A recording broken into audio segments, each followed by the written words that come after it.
Hello students, आज का हमारा टॉपिक है motion of centre of mass when F external is zero, यानी external force acting on the system of body is zero, या फिर motion of centre of mass due to internal forces only. दोनों एक ही topic है, मतलब बाहर से कोई फोर्स नहीं लग रहा है, तो जो फोर्स लग रहा है वो इंटरनल फोर्स ही है। तो ये सिचुएशन क्या होता है इसको हम लोग समझेंगे, और इससे रिलेटेड एक प्रॉब्लम है, आपने बहुत से बार ये बुक में पढ़ा भी होगा शायद प्रॉब्लम, कि एक बॉम्ब को ऐसा प्रोजेक्टाइल मोशन में थ्रो किया और हाईएस्ट पॉइंट पे जाके वो एक्सप्लोड हो गया, तो उसके दो टुकड़े हो गए या तीन टुकड़े हो गए, तो जो दूसरा टुकड़ा है वो कहाँ जाके गिरेगा ये हम लोगों को निकालना होता है। तो वो ये कंसेप्ट है एक्चुअली, ठीक है। पहले समझ लेते कॉन्सेप्ट क्या है, समझ लेते, फिर हम लोग उसका न्यूमेरिकल भी समझेंगे, ठीक है। अब ये दो मासेस कंसिडर करो, M1, M2. They are attracting each other with same mutual force of attraction F. Okay, इनके बीच में म्यूचुअल फोर्स ऑफ अट्रैक्शन है, वो उनका इंटरनल फोर्स है F, ठीक है। एक्सटर्नल फोर्स बाहर से इस सिस्टम पे कोई नहीं लग रहा है, ये जो इसको अट्रैक्ट कर रहा है इसके अपने म्यूचुअल फोर्स ऑफ अट्रैक्शन की वजह से, मतलब ये जो F हो गया ये इंटरनल फोर्स हो गया, इस सिस्टम का इंटरनल फोर्स हो गया, बाहर से नहीं लगा है, दोनों पे एक दूसरे पे बराबर लगा है। तो पहले वाले का एक्सेलरेशन कितना हुआ F by m1, और दूसरे वाले का एक्सेलरेशन कितना हुआ minus F by m2। Minus क्यों लगाया, क्योंकि अपोजिट डायरेक्शन है। तो what is acceleration of centre of mass? Acceleration of centre of मास कितना रहेगा, m1 vector a1 plus m2 vector a2 upon m1 plus m2। Acceleration of centre of mass m1 vector a1 की जगह vector f upon m1 plus m2 vector a2 की जगह क्या लिखेंगे, minus vector f upon m2 upon m1 plus m2, m1 cancel, m2 cancel, vector f minus vector f। तो what is acceleration of centre of mass? Zero. This is our first and most important result. क्या कि भाई जब motion of centre of mass होगा और external force zero रहेगा, या फिर मोशन जो होगा सेंटर ऑफ मास का इंटरनल फोर्स की वजह से ही होगा, तो उस केस में acceleration of centre of mass zero रहेगा। ये पहला इंपॉर्टेंट रिजल्ट है, याद रख लेना है, ठीक है। अब एक्सेलरेशन अगर जीरो है, इसका मतलब वेलोसिटी कैसा रहेगा, कांस्टेंट या फिर जीरो, ठीक है। तो ये हमारे लिए दूसरा इंपॉर्टेंट रिजल्ट हो गया, ये तब के तब नोट डाउन करके रख लेना कि भाई ये जो सेंटर ऑफ मास है वो कांस्टेंट एक्सेलरेशन कांस्टेंट वेलोसिटी से मूव करेगा, क्योंकि उसका एक्सेलरेशन जीरो है, ठीक है। अब इसमें एक सब केस है, क्या कि initially if object is at rest, ये वाला केस, अगर स्टार्टिंग में ऑब्जेक्ट रेस्ट पे है, अगर स्टार्टिंग में ऑब्जेक्ट रेस्ट पे है तो वी कैन राइट उसका वेलोसिटी जो है सेंटर ऑफ मास का जीरो है, तो उसका सेंटर ऑफ मास का वेलोसिटी जीरो रहेगा। अब वो फुट के कितने भी टुकड़ों में, उसके टुकड़े कितने भी कोई भी वेलोसिटी से मूव करने लगे, फिर भी उसका सेंटर ऑफ मास जहां है वही रहेगा। ये केस ध्यान में आया सबको, ठीक है। जैसे फॉर एग्जांपल एक बॉम्ब है, ठीक है, ये एक बॉम्ब है, ये स्टार्टिंग में तुमने रखा यहाँ पे, सपोज यहाँ पे रखा और ये एक्सप्लोड हो गया, ठीक है। अब इसके टुकड़े हो गए, ये टुकड़े ऐसे मूव करेंगे कि उसका सेंटर ऑफ मास सपोज यहाँ पे था, तो फाइनली भी इन टुकड़ों का मूव होने की वजह से सेंटर ऑफ मास यहीं पे रहेगा, सेंटर ऑफ मास मूव नहीं करेगा, क्योंकि वेलोसिटी ऑफ सेंटर ऑफ मास वहीं पे है। Okay, so centre of mass will remain at that place only। Concept ध्यान में आया क्या? ये मूव करने दो, नहीं किधर भी मूव करने दो, एक इधर जाएगा, एक उधर जाएगा, एक इधर जाएगा, सच दैट इन पूरे सिस्टम का सेंटर ऑफ मास वहीं पे रहेगा। इनकी वेलोसिटी जीरो नहीं रहेगी। मैंने थोड़ी ना बोला कि ये टुकड़े जहां पे है वो बॉम्ब था, फुट के वही बस उसके 1 2 3 फाड़ 1 2 3, ऐसा नहीं होगा। ये सारे टुकड़े फैल जाएंगे, लेकिन उसका सेंटर ऑफ मास उधर ही रहेगा। ये जाएंगे ना, ये एक जाएगा v1 वेलोसिटी से, ये दूसरा v2, तीसरा v3, इसका मास m1, इसका मास m2, इसका मास m3, जाने दो इनको कितने भी वेलोसिटी से, सेंटर ऑफ मास वही का वही रहेगा। ये बहुत इंपॉर्टेंट कॉन्सेप्ट है, इसको समझ लेना और इसको लिख के रखना, ठीक है। अब इसका हम लोग प्रॉब्लम देखेंगे एक, ओके।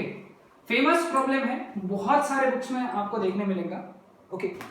वो प्रॉब्लम क्या है कि एक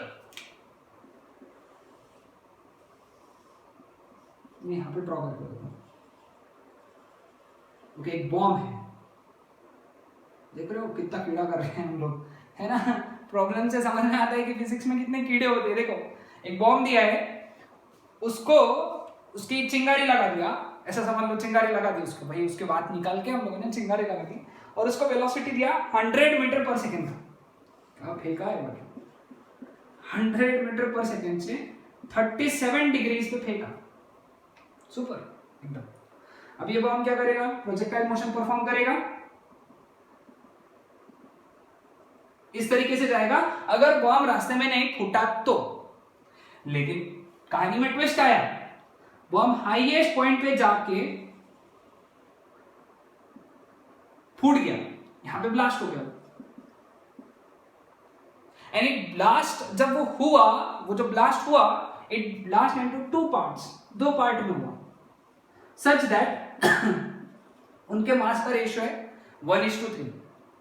अब 1:3, लेट अस से इसका मास कैपिटल एम है, ठीक है, इसका मास कैपिटल एम है, तो इसके अब 2 टुकड़े हो गए, ओके, ठीक है। मैं वो 2 टुकड़े बनाऊंगा, एक छोटा टुकड़ा जिसका मास रहेगा m/4 और एक बड़ा टुकड़ा जिसका मास रहेगा 3m/4। सर आप ये कैसे किए, बस कुछ नहीं, 1:3 के अगर टुकड़े हैं तो एक का मास रहना चाहिए m/4 और दूसरे का होना चाहिए 3m/4, तभी इसके टुकड़े ऐसे होंगे। जिनको नहीं समझा, ये बेसिक मैथमेटिक्स का प्रॉब्लम है, कंसेप्ट है ना। 1 + 3 यानी टोटल टुकड़े कितने हुए इस बॉम्ब के, 4। इसमें से ये टुकड़े को मिला एक ही टुकड़ा मिला, ये 4 टुकड़े का एक टुकड़ा इसको मिला, है ना। तो एक टुकड़े का मास हो गया 1/4। अगर 4 टुकड़े हुए होंगे इसके, तो एक टुकड़े का कितना हो गया 1/4। उसमें से ये 1 इसको एक ही हिस्सा मिला और दूसरे हिस्से हो गया, ऐसे 3 हिस्से मिले, 1/4 के 3 हिस्से यानी 3m/4, समझे। तो बेसिक मैथ्स था, ठीक है। अब हमारा कंसेप्ट है कि भाई ये क्या है, इसका क्या होगा। प्रॉब्लम में आगे क्या बोला, ये वैसे का वैसा हाईएस्ट पॉइंट पे, ये जो हो रहा है सबके सब, ये कहां पे हो रहा है, हाईएस्ट पॉइंट पे, कंडीशन दी है हाईएस्ट पॉइंट पे, और ये वैसा का वैसा नीचे आ गया। मैंने डिस्क्रिप्शन में एक क्वेश्चन भी दिया हुआ है, क्वेश्चन, अगर तुमको क्वेश्चन में इंटरेस्ट है तो क्वेश्चन डिस्क्रिप्शन में पढ़ लो, मैं समझा रहा हूं। तो ये दूसरा टुकड़ा कहां जाके गिरेगा, ये हमको निकालना है,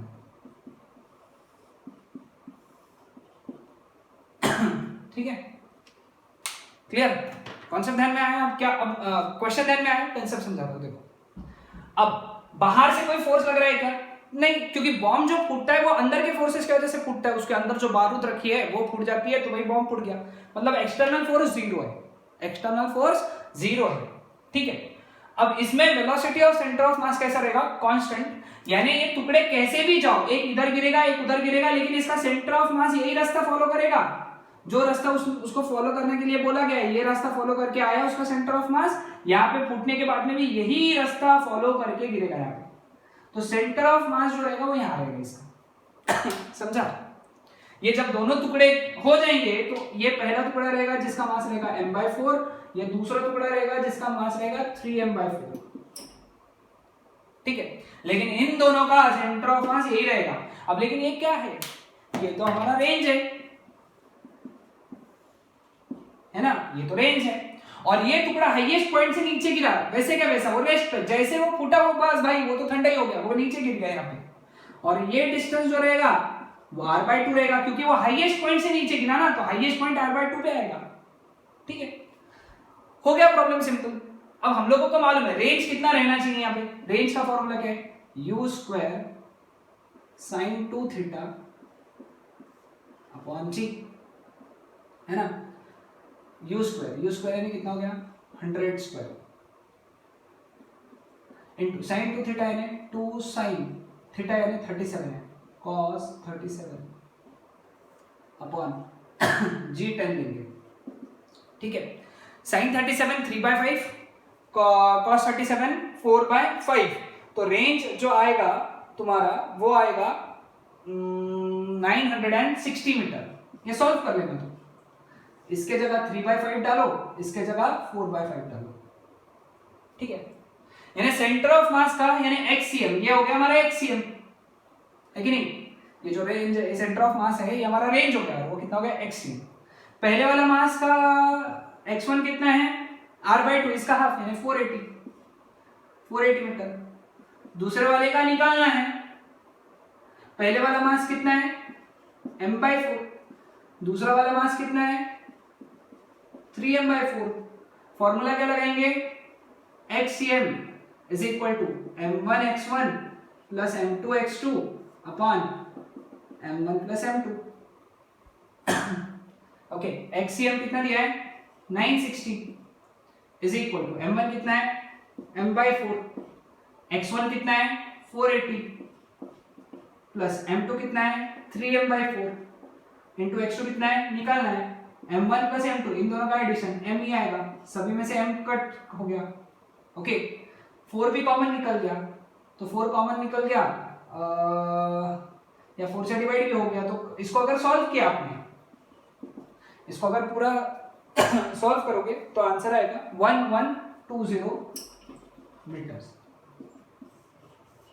ये इक्वेशन को सॉल्व कर लेना है, वेरी सिंपल, 1120 मीटर। कंसेप्ट ध्यान में है सबको। Bomb is exploding at the highest point, famous question है, हर बुक में एक क्वेश्चन देखने मिलेगा। इसका क्वेश्चन जो है, एग्जैक्ट क्वेश्चन जो तुम्हारे बुक में दिया रहेगा वो मैंने डिस्क्रिप्शन में लिखा है, वो आप देख लेना अच्छे से, ठीक है। So this was about motion of centre of mass when external force is 0 या फिर motion of centre of mass due to internal force only.